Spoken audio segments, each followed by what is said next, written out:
అప్పట్లోనే 10 ఏళ్లలో రైతులపైన భారం 28,835 కోట్లు వేశారు. ఎందుకంటే ఈ అసమర్థత అన్నీ కూడా వచ్చి ట్రాన్స్మిషన్ లాసెస్ కూడా తగ్గించడంలో ఫెయిల్ అయ్యారు. కడాన దిశ మీరు చూస్తే ఎక్కడికక్కడ మున్సిపల్ కార్పొరేషన్లో 4 గంటలు, మున్సిపాలిటీలో 6 గంటలు, మండల హెడ్ క్వార్టర్లు 8 గంటలు, గ్రామాల్లో 12 గంటలు, ఇండస్ట్రీస్ కోత, స్మాల్ స్కేల్ ఇండస్ట్రీ అయితే కరెంటు వాడితే సర్ఛార్జీ పేరుతో డబల్ ఛార్జ్.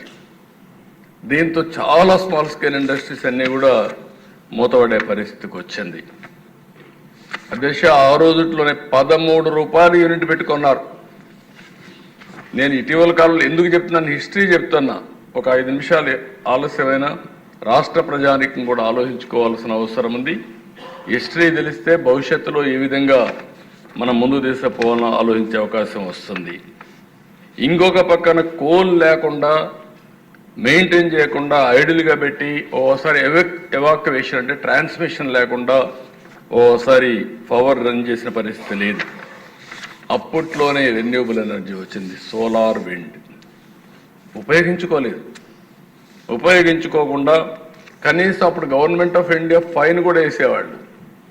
మీరు ఇంతని కొనాలి, 2% కంపల్సరీగా మీరు సోలార్ విండ్ ఉత్పత్తి చేసుకోవాలి, లేకపోతే కొనాలని పెడితే అది కూడా కొనకుండా దానికి కూడా వచ్చే ఇన్సెంటివ్స్ తీసుకోకుండా వేస్ట్ చేసే పరిస్థితికి వచ్చారు. ఇవన్నీ అధ్యక్ష, ఇంకో పక్క ఎన్టీపీసీ పవర్ ప్లాంట్లో వచ్చిన కరెంటు కూడా తీసుకోకుండా చేశారు. 2014లో వచ్చాం. ఇవన్నీ అధ్యయనం చేస్తే చాలా బాధేసి, నేను వచ్చినప్పుడు 22.5 మిలియన్ యూనిట్లు కరెంటు కొరత రాష్ట్రంలో 2014లో. నేను ఒక సవాలుగా తీసుకున్నాను, కేంద్ర ప్రభుత్వం సహకారం తీసుకున్నాం. ఆ సంవత్సరం 2014 డిసెంబర్కి ఎక్కడా కరెంటు కొరత లేకుండా చేసి జనవరి 2018కి మిగులు కరెంటు సాధించిన రాష్ట్రం ఆంధ్రప్రదేశ్ రాష్ట్రం అని చెప్పి కూడా నేను తెలియజేస్తున్నాను.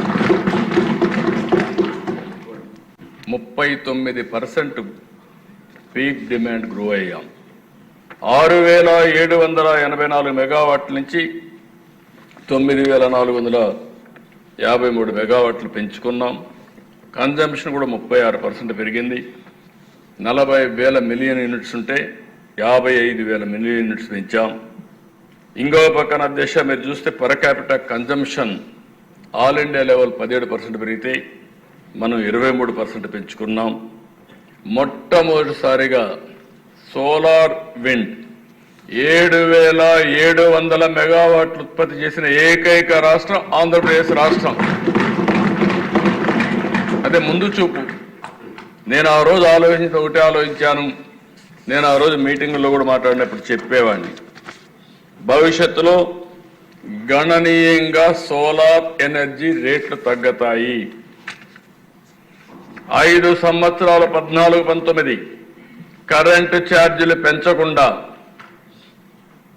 సమర్థవంతమైన విధానాల ద్వారా ఎవ్వరికి కరెంటు కావాలని ఇబ్బంది లేకుండా కరెంట్ అందించిన ఏకైక ప్రభుత్వమే ప్రభుత్వం.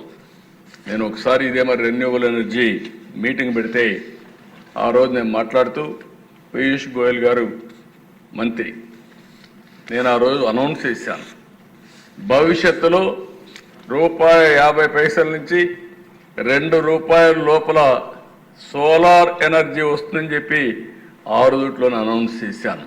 ఇప్పుడు ₹2.40 50 వచ్చే పరిస్థితి వస్తూ ఉంది. అంటే ఇంకా తగ్గే అవకాశాలు కూడా ఉన్నాయి, రా మెటీరియల్ ఇవన్నీ వస్తాయి.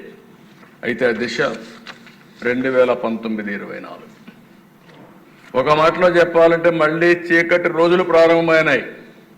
నేను ఏ వ్యక్తుల గురించి నేను మాట్లాడడం లేదు. రాష్ట్ర ప్రజలు పడిన బాధ, ఒక అసమర్థ పాలన వల్ల ఇష్టానుసారంగా చేస్తే ఏం జరుగుతుందో ఇది ఒక కేస్ స్టడీ.